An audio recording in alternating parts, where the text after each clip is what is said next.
얼마 전 KF-21과 함께 임무를 수행할 저피탄 무인기는 전 세계 공중전 전문가들을 놀라게 만들기 충분했습니다. 한국은 2025 드론쇼 코리아에서 저피탄 무인 편대기의 1호 시제기 출고 행사를 진행하며 KF-21이 본격적인 유무인 복합 체계로 거듭나고 있음을 만방에 과시했는데요. 우리 대한민국은 이르면 오는 2027년부터 유인기 조종사가 공중에서 무인기를 직접 통제하는 유무인 복합 비행시험 진입이 가능할 것으로 예상됩니다. 그런데 이번 드론쇼 코리아에서 공개된 드론은 단순히 공중에서 비행하는 무인 전력에만 국한된 것이 아니었습니다. 한국이 2022년부터 연구에 돌입했던 유령 함대의 중추 전력이 되어줄 무인 전투함도 개념 설계 모델이 속속 공개되면서 주목을 받고 있는데요. 이전까지 한국이 개발하는 무인 수상정은 대부분 정찰 목적에 특화된 경우가 많았습니다. 이 때문에 한국이 개발한 무인 수상정을 두고 일각에선 아직 함대를 구성하기에는 역부족이란 지적이 나왔던 것도 사실입니다.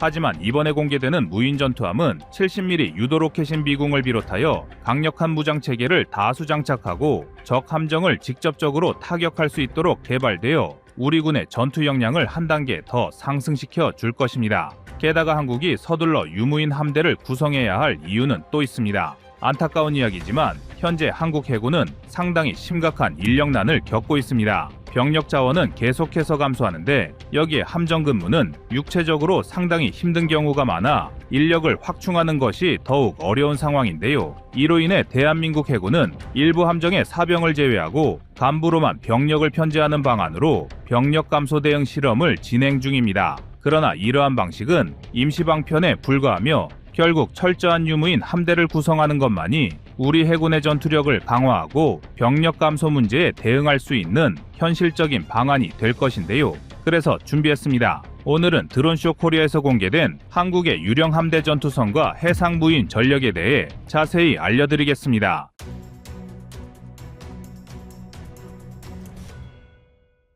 많은 분들이 유무인 함대라고 하면 먼 미래의 이야기라고 생각하지만 현실은 그렇지 않습니다. 해군력 강화가 필요한 많은 나라에선 이미 무인 전력을 적극적으로 해군에 배치하며 자국의 전투력을 보강하고 있는데요. 지난해 11월에는 미국이 필리핀 해군을 지원하기 위해 첨단 무인 수상정 만타스 T-12를 제공하기도 했습니다. 필리핀은 미국과의 협정을 통해 최대 6,900억 원 규모의 군사 지원을 받게 되었고 이에 따른 일환으로 미국의 첨단 무인 수상정을 지속해서 도입하고 있으며 아예 별도로 무인 수상정 부대까지 창설하여 운용하고 있습니다. 필리핀이 제공받은 만타스 T-12는 제한적인 전투를 비롯하여 정보 수집과 감시, 전자전 등 다양한 임무를 수행할 수 있고 이러한 사례는 곧 무인 수상정 전력이 미래의 이야기가 아니라는 것을 여실히 드러내고 있습니다. 그리고 우리 대한민국은 2025년 드론쇼 코리아에서 지금까지 다른 나라가 보여준 무인 수상정과는 완전히 다른 새로운 전력을 공개했습니다. 한국은 2022년부터 유령 함대를 구상하며 다양한 전투함의 설계를 고민했고 이번 드론쇼에서는 도합 6종의 모델을 공개하였는데요.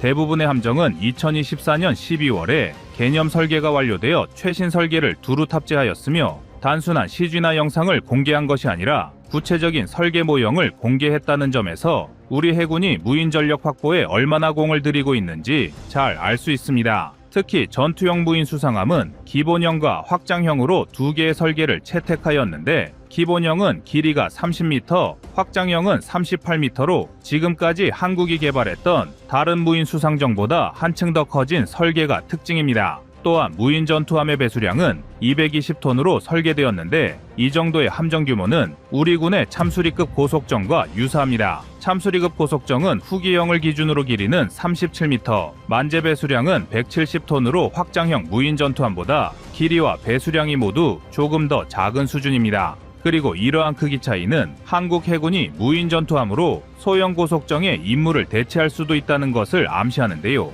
여기에 더해 장착할 수 있는 무장체계의 종류와 화력도 상당히 막강합니다. 한국이 개발하는 무인 전투함은 70mm 유도 로켓의 최고봉인 비궁을 비롯하여 130mm 유도 로켓과 8발의 대함미사일, 20mm 기관포를 장착한 RCWS 등을 장착할 수 있습니다. 비궁은 이미 4차례의 미군 테스트에서 압도적인 명중률을 선보인 유도무기로 현재도 한국군의 해안방어와 적 고속함 제압 등을 위해 일선에서 활약하는 무기 체계입니다. 또한 130mm 유도 로켓은 마하이의 속도의 반철갑형 탄두와 지연 신관을 조합하여 한 발만으로도 200톤급 이하의 함정은 완전히 전투 불능으로 만드는 피해를 입힐 수 있으며 GPS 등이 장착되어 있어 해상 표적 이외에도 적의 해안포 등을 타격할 수 있는 능력을 갖추고 있습니다. 이 밖에도 전투함에 장착될 8발의 대한 미사일은 한국의 무인 전투함이 최대 200km까지 적과 교전할 수 있도록 작전 범위를 넓혀줄 것으로 기대를 모으고 있으며 한국은 각종 유도 로켓과 미사일의 원활한 표적 추적을 위해 충남급 호위함과 KDDX 구축함에 장착되는 A4 레이더와 다기능 레이더도 소형화하여 장착할 예정입니다. 한국이 최신 전력으로 기대하고 있는 호위함과 구축함의 레이더 체계를 무인 전투함에도 탑재한다는 것은 더 이상 무인 전투함이 과거처럼 단순한 자폭 일변도의 공격만을 하는 것이 아니라 현대화된 해군 함정처럼 적을 추적하고 타격하는 전투다운 전투를 구현할 수 있게 된다는 것을 뜻합니다.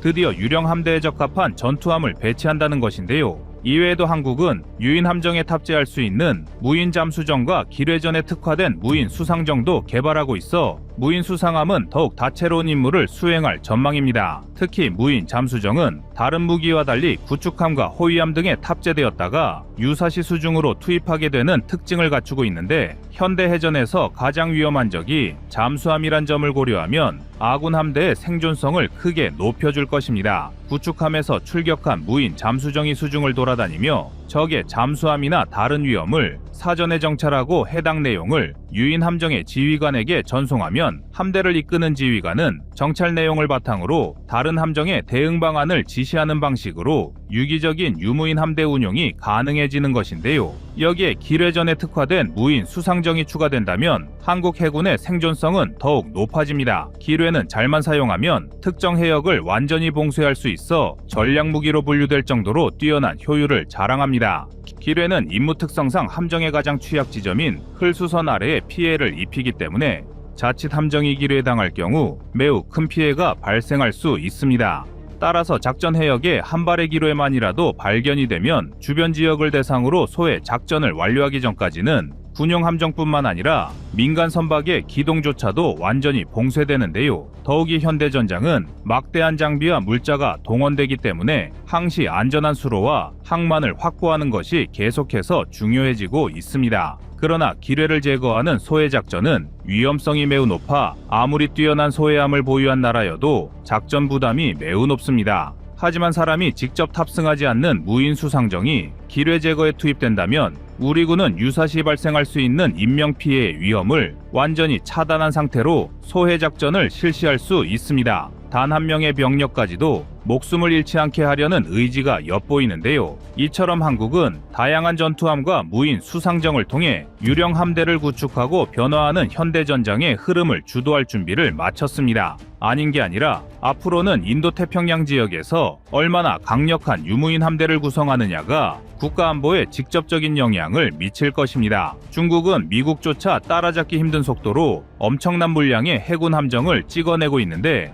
현실적으로 단일 국가가 중국 해군의 물량 공세를 막아내는 것은 매우 어려운 일입니다. 함정의 성능은 중국보다 앞설 수 있지만 양적 측면에서 중국과 대등한 경쟁을 하는 것은 쉽지 않으며 전쟁이란 무기의 성능 못지않게 적을 압도하는 수량도 전략적으로 중요하다는 점에서 중국 해군의 물량 공세를 막아낼 전략적 카드가 점점 중요해지고 있습니다. 그리고 유인 함정의 수량이 한계가 있다면 이를 보완할 수 있는 전력은 단연 무인 함정입니다. 미국조차도 향후 무인 전력을 증가하여 500척 내외의 유무인 함대를 구상하고 있는 만큼 한국도 중국의 물량 공세를 막아낼 유무인 함대를 구축하는 것은 필연적인 수순입니다. 이번 드론쇼에서 공개된 무인 수상정들이 단기간에 완벽한 실전 배치를 이루긴 어려울 수 있지만 한국의 무인 수상정 기술은 이미 전 세계에서도 최고 수준에 올라와 있습니다. 지난해에는 세계 최초로 군집 무인 수상정 운용에 성공하면서 다수의 무인 수상정을 하나의 부대로 운용할 수 있다는 것을 보여준 것이 대한민국인데요. 한국이 이러한 군집 운용 기술을 대규모 무인 전투함에 적용하게 된다면 중국과 북한 등 적성국의 함정을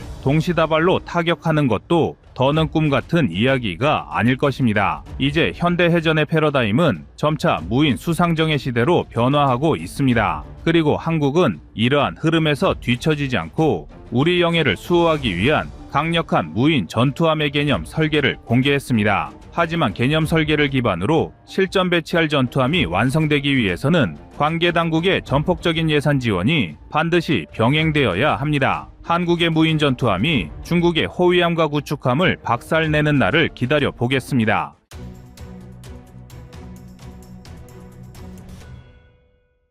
다음은 25년 1월 13일 타이폰 알박기 영상입니다. 필리핀과 중국은 남중국해 일부 지역의 영유권을 둘러싼 충돌을 계속해왔습니다. 그리고 최근 로이갈리도 필리핀 육군참모총장은 미국이 지난 4월 필리핀 북부 등지에 연합훈련용으로 배치한 타이폰 미사일 체계를 이용 필리핀의 배타적 경제 수역 내 자국 선박과 함정들을 지키는 용도로 사용할 것이라고 밝혔습니다. 이에 대해 필리핀과 남중국해 영유권 갈등을 겪고 있는 중국은 도발 행동이라며 반발했는데요. 필리핀 주재 중국 대사관은 성명을 통해 터도로 장관의 발언은 이념적 편향과 파당적 대결, 냉전적 사고로 가득 차 있다 라면서 타이폰 미사일을 신속히 철수시킬 것을 요구했습니다. 그러나 필리핀은 적반하장격이라며 중국을 비난한 데 이어 경제적 여건이 닿는 한 더 많은 타이폰을 도입할 것이라며 중국을 자극하고 나섰습니다. 갈리도 사령관은 군이 새로운 무기를 도입하는 데는 최소 2년이 소요된다며 타이폰 구입 예산은 아직 책정되지 않았다고 덧붙였는데요. 타이폰 미사일은 미국이 개발한 지상 기반 중거리 미사일 체계로 탄종에 따라 최대 사거리가 중국 남부 본토에까지 미치는 것으로 알려졌습니다.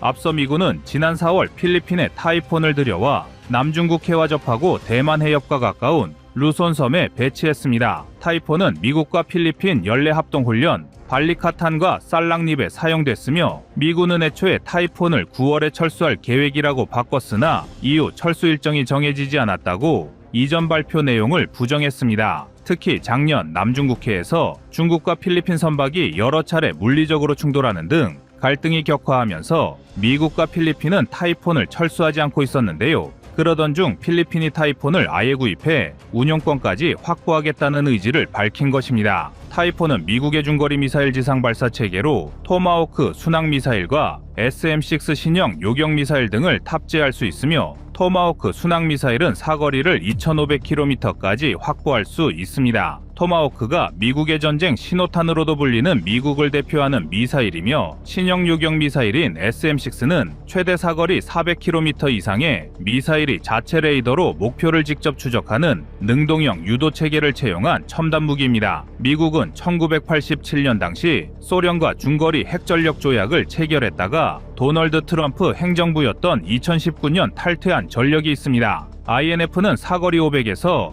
5,500km인 지상 발사형 중거리 미사일을 폐기하는 조약이었으나 중국의 위협을 무시할 수 없었던 미국이 2019년 INF에서 탈퇴하고 중거리 미사일 개발과 배치를 본격화한 것입니다. 이후 필리핀에 타이폰을 배치한 것은 미국이 해외 중거리 미사일을 배치한 첫 사례인데요. 미국은 그동안 아시아 지역에 중거리 미사일 배치 의사를 여러 차례 밝힌 바 있습니다. 그러나 필리핀의 타이폰 배치는 미국뿐 아니라 필리핀에 있어서도 도움되는 전략이었습니다. 필리핀은 2020년대 초반부터 자국의 방어력을 강화하기 위한 다양한 군사적 노력을 기울여 왔는데요. 남중국해는 필리핀과 중국 간의 가장 민감한 갈등 지역으로 중국은 구단선을 근거로 남중국해 대부분의 영유권을 주장하고 있으며 이에 필리핀은 국제법적 근거로 반박하며 군사력을 강화하고 있습니다. 이 과정에서 타이폰 미사일은 필리핀의 방위 전략에 핵심적인 역할을 하고 있습니다. 타이폰 미사일은 강력한 방공 능력을 갖춘 지대공 미사일 시스템으로 적의 항공기와 미사일을 요격할 수 있는 첨단 기술을 자랑하고 있습니다. 그러나 중국은 필리핀의 타이폰 미사일 배치를 강하게 비판하며 이를 알박기로 표현하고 있습니다. 필리핀의 방위 전략이 단순히 방어를 넘어 중국의 군사적 영향력을 약화시키고자 하는 의도가 있다고 보기 때문인데요. 중국은 남중국해에서 군사적 우위를 점하기 위해 인공섬 건설, 해군 및 공군기지 확충 등의 노력을 기울여 왔습니다. 하지만 필리핀이 타이폰 미사일을 대량 배치하면서 중국의 항공 우위를 위협하는 상황이 되었기에 중국은 전략적 약점을 노출하는 요소인 타이폰 배치를 극렬하게 반대하는 것입니다. 그러나 중국이 이토록 타이폰에 민감하게 반응하는 이유는 타이폰 배치가 아시아 주변국으로 확대되고 있기 때문입니다. 대만의 경우 중국의 침공 위협에 대비하기 위해 타이폰 미사일을 포함한 첨단 방공 시스템을 배치하고 있습니다. 일본 또한 자국 방위 전략의 일환으로 타이폰 미사일을 고려하고 있으며 특히 중국과의 센카쿠 열도 분쟁에서 이를 활용할 가능성이 큽니다. 일본의 방위 강화는 중국의 군사적 야망에 큰 제동을 걸고 있습니다. 베트남의 경우 필리핀과 유사한 중국의 압력을 받고 있는데요. 때문에 필리핀과 같은 이유로 타이폰 미사일 배치를 고려하는 국가 중 하나입니다.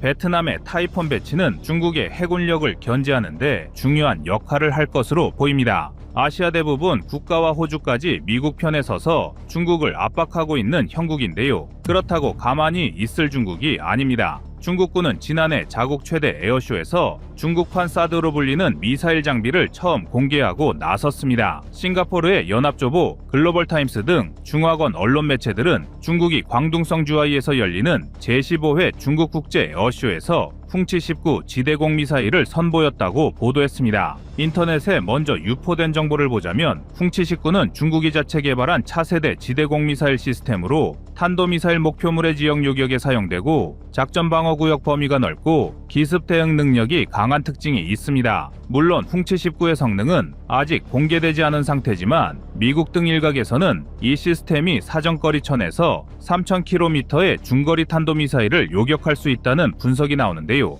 이것이 사실이라면 미국이 인도태평양 지역에 배치한 중거리 미사일이나 인도의 핵무기가 이 범위에 들어갑니다. 대만의 군사 전문가들은 중국이 풍치-19를 통해 미국 타이폰에 상응하는 균형 능력이 있다는 점을 과시하려 하고 있다고 분석했는데요. 중국이 미국과 미국의 우방국을 향해 살초 공격을 노리고 있다는 점을 강조했습니다. 또한 중국 관영 영문 매체 글로벌타임스는 중국 해군이 주하이 에어쇼에서 공개한 신형 항공모함 함재기 젠15T 역시 타이폰의 배치와 무관치 않다고 보고 있습니다. 젠15T는 기존 함재기 젠15의 업그레이드 버전으로 캐터펄트 사출이 가능하고 최신 레이더 무기를 갖추고 있는데요. 중국이 보유한 항모와 함재기를 통해 남중국해 주변의 국가들의 무언의 압박과 무력 시위를 벌이고 있는 것입니다. 그러나 필리핀의 타이폰 미사일 배치는 한국인들에게도 중요한 시사점을 제공하고 있습니다. 한국은 자유서방 세계의 일원으로서 중국을 압박할 의무와 책임이 있으며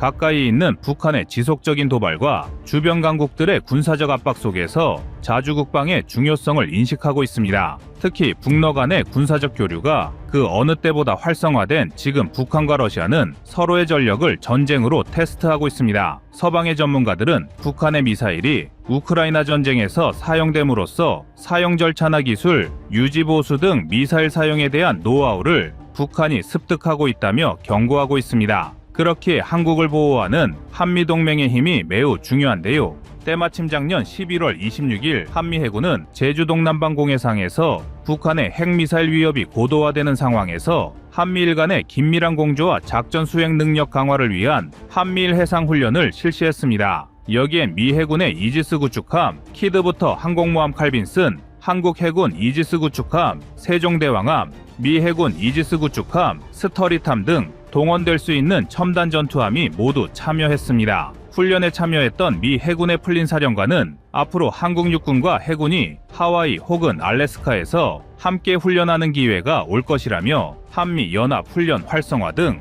안보 협력을 약속했는데요. 때문에 필리핀 타이푼의 사례는 한국이 동맹의 힘을 이용한 적극적 방어 그리고 억제력 확보라는 전략적 교훈을 배울 수 있는 사례로 볼 수 있습니다. 중국은 필리핀의 타이폰 배치를 약소국의 도발로 간주하며 과민 반응을 보이지만 약소국이 힘을 합쳤을 때만이 중국의 군사적 독점을 깨트릴 수 있다는 점을 세상에 알린 격이었습니다. 오히려 중국의 방공망을 무력화할 수 있는 타이폰의 배치는 한국의 천공 미사일과의 비교를 통해 더 큰 흥미를 끌고 있는데요. 한국은 천공2를 통해 필리핀과의 기술 협력 가능성도 고려하고 있습니다. 필리핀의 결단과 전략적 선택은 국제사회에서 작지만 강한 나라로서의 존재감을 드러내는 상징적인 사건으로 평가되고 있는데요. 한국 역시 중국에 맞서기 위해선 자주국방의 중요성을 깨닫고 한국 방위산업이 앞으로 나아가야 할 길을 확인해야겠습니다. 이상 꺼리튜브의 두 번째 미션이었습니다.